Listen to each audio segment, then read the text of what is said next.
प्यारे दोस्तों, आप कहेंगे कि माँ आप कहती है कि भगवान को दिल का तोहफा पेश करो। ठीक है, इसके लिए कोशिश भी करेंगे, लेकिन बहुत कठिन लगता है। बात भी सही है। एक बार किसी को दिल दिया सो दिया, तो कुछ रहा ही नहीं, फिर तो हमारा सर्व अर्पण हो गया इसमें। तो और इतनी आसान बात नहीं है। अगर आपको मन में सवाल उठता है ऐसा कि कठिन है, तो सही है। गोपियन ने कहा था ना, उद्धव को मन ना ही 10-20, एक हो तो सो गयो श्याम संग। अब तो आराधना करने वाले भी कोई नहीं रहा हमारे लिए। दूसरा मन लाए कहाँ से? आगे जवाब दे रही हूँ दूसरे शेर में, इबादत के आगे के शेर में जवाब दे रही हूँ मैं।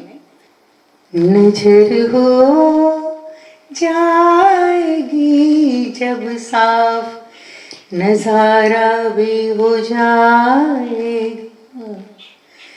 नजर हो जाएगी जब साफ, नजारा भी हो जाएगा। तू थोथे बंद करके खुद को पढ़ना शुरू कर दे। तू थोथे बंद करके खुद को पढ़ना शुरू कर दे। ये सारी बातें समझने के लिए और उस अवस्था तक पहुंचने के लिए पहले तो नजर साफ होनी चाहिए, दृष्टि साफ होनी चाहिए। तो नजर हो जाएगी जब साफ, जब तेरी नजर साफ हो जाएगी तब किसी न किसी जरिए तुझे नजारा भी हो जाएगा। और वह नजारा ऐसा है कि फिर कुछ भी देखने को मन नहीं करता है। सूरदास ने भगवान को कहा कि मैं कृष्ण के सिवाय कुछ देखना नहीं चाहता हूँ और कृष्ण की मूर्ति मेरे हृदय में है। अब हमेशा के लिए मुझे आप सूरदास ही रखो, प्रज्ञा चक्षु ही रखो। सूरदास ने मांगा था। अब नेत्र नहीं चाहिए, क्योंकि अब नेत्र रहेंगे तो और भी दृश्य नजर में आएंगे। कृष्ण को तो देख लिया, वो मूर्ति मन में बस गई, मोहन की मूर्त। अब आंखें चाहिए ही नहीं मुझे, नया दृश्य ही नहीं चाहिए। क्योंकि हमारी आंख एक दिन में कम से कम 10,000 फोटो खींचती है। कितने? 10,000 कम से कम। अब आप ही तय करो कि उन 10,000 में परमात्मा कितने दृश्यों में है और दुनिया कितने दृश्यों में है। परमात्मा कभी कभी तो होते ही नहीं, बिल्कुल दुनियादारी ही होती है, संसार ही होता है। संसार का अर्थ क्या है? संसरति इति संसार। अंजलि में पानी लिया हो और कोई कहे कि मुझे पानी संजो कर रखना है, ये संभव नहीं है। धीरे धीरे धीरे पता भी नहीं चले, ऐसे झल टपक जाता है, निकल जाता है हाथ में से। तो संसार का अर्थ है कि कितना भी खूबसूरत लगे, कितना भी अच्छा लगे, फिर भी एक न एक दिन हाथ में से जो निकल जाता है। तेरा समय निकल जाता है, तेरी जवानी निकल जाती है, तेरा सौंदर्य निकल जाता है, तेरा अहंकार पोषने वाला भी कोई नहीं रहता। अंतिम क्षण ऐसी आती है। इसलिए तो सिकंदर ने शायद कहा होगा कि मेरी मृत्यु हो तब मेरे दोनों हाथ बाहर रखना, जनाजा जब मेरा उठे तब दोनों हाथ बाहर रखना, ताकि दुनिया को पता चले कि पौनी दुनिया पर राज करने वाला सिकंदर कुछ भी लेकर नहीं जा सका, खाली हाथ गया। तो नजर हो जाएगी जब साफ। तो ये सब बातें समझने के लिए पहले तो दृष्टि चाहिए, विजन चाहिए, क्लियर विजन चाहिए।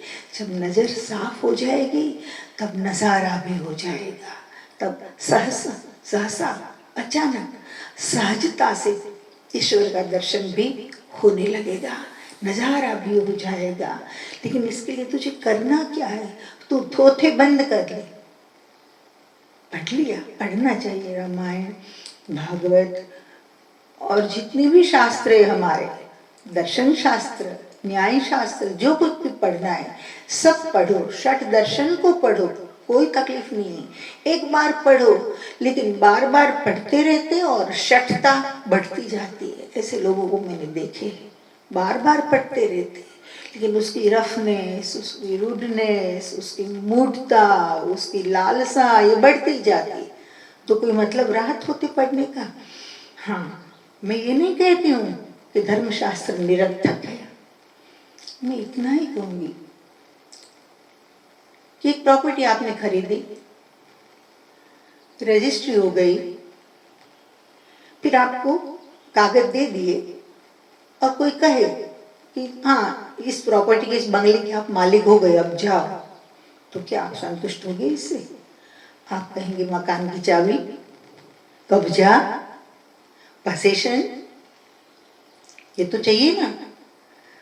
दोस्तों, परिस्थिति ये हो गई कि जिस तरह से कोई रजिस्टर हो गया हो, रजिस्ट्री हो गई हो, ऐसे कोई मिलकत के कागज किसी के पास आ जाए और उस कागज की दोनों टाइम पूजा करे, आरती करे, धूप करे, मंत्र बोले, मंगलम भगवान विष्णु मंगलम गरुड़ध्वज, अच्छी बात है, श्लोक बहुत अच्छा है, लेकिन केवल कागज की पूजा पाठ करने से कोई अर्थ नहीं है।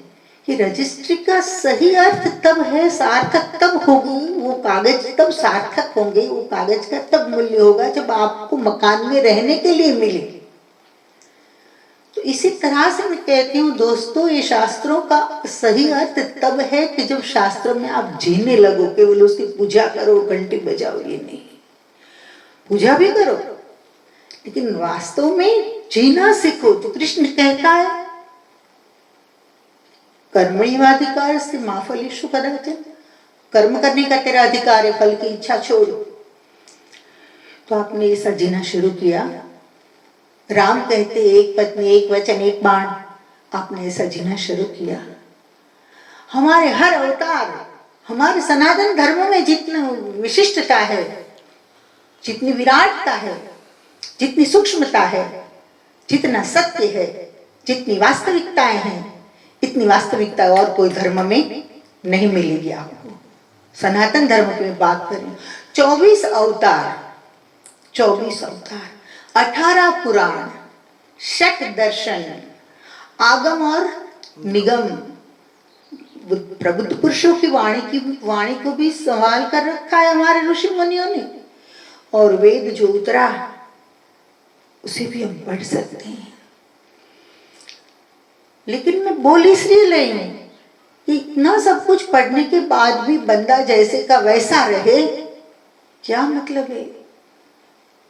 गंगा के तट पर पत्थर पड़ा है, गंगा बहती है, गंगा का प्रवाह बढ़ा तो पत्थर गीला हुआ, गंगा का प्रवाह कम हुआ, पत्थर ऐसे ही सूखे का सूखा। गंगा तट पर जिंदगी भर पड़े रहने का पत्थर का कोई अर्थ नहीं है। इस तरह से मनुष्य के जीवन में बातें भले कितनी भी धर्म की करे, शास्त्रों की करे, लेकिन भीतर से जब वो पिघलता नहीं है तब तक कोई अर्थ नहीं है। इसलिए मैं कहती हूँ कि तू थोथे बंद कर, बार बार तुझे पढ़ना पड़ता है और तुझ में कोई परिवर्तन नहीं आ रहा है, तो इसका मतलब ये हुआ कि तेरे लिए ग्रंथ नहीं रहे, तेरे लिए शास्त्र नहीं रहे, तेरे लिए थोथे बन गए, थोथे बन गए। तो मैं कहती हूँ कि तू थोथे बंद कर, एक बार पढ़ ले, समझ ले एक बार, बस इनफ, काफी हो गया। तो थोथे बंद कर और खुद को पढ़ना ही शुरू कर दे। और क्या करना है तुझे? खुद को पढ़ना है, आत्मनिरीक्षण और आत्म परीक्षण, खुद की परीक्षा, खुद का निरीक्षण। स्वाध्याय का अर्थ लोग क्या लगाते हैं मुझे पता नहीं, लेकिन स्वाध्याय का अर्थ मैं कहती हूँ स्व का अध्ययन, उठना बैठना बोलना चलना, उस सब में हर पल सजगता, हर पल सजगता, अवेयरनेस। ऐसी अवेयरनेस अगर आप में आ गई तो बस फिर शास्त्र आपने जो पढ़ा वो काम आ गए एक बार, फिर शास्त्र की आवश्यकता आपको नहीं रही। और लाइफ टाइम शास्त्र पढ़ते रहे लेकिन कोई परिवर्तन नहीं है, वही मूढ़ता है, तो शास्त्र आपके लिए थोथे है। तो शास्त्र को थोथे मत बनाओ, शास्त्र को शास्त्र रहने दो, उनमें से कुछ सीख लो, नवनीत मक्खन निकाल लो और खुद को पढ़ना शुरू कर दो। और खुद को जब पढ़ना शुरू कर देंगे तो तेरी नजर साफ हो जाएगी, मुझ में क्या परिवर्तन लाना है, मुझे क्या करना है। हम बदले तो जमाना बदले, मेरी तो सीधी बात है, ज्यादा उपदेश देने से कुछ नहीं होता है। हम बदले तो जमाना बदले। आप परिवर्तित हो जाओ तो आपके सानिध्य में रहने वाला भी धीरे धीरे रूपांतरित होगा, आपको देख कर ही। तो नजर हो जाएगी जब साफ, नजारा भी हो जाएगा, तो थोथे बंद करके खुद को ही पढ़ना शुरू कर दे। स्वनिरीक्षण और स्वपरीक्षण, इससे बड़ा अभ्यास कोई नहीं है। धन्यवाद।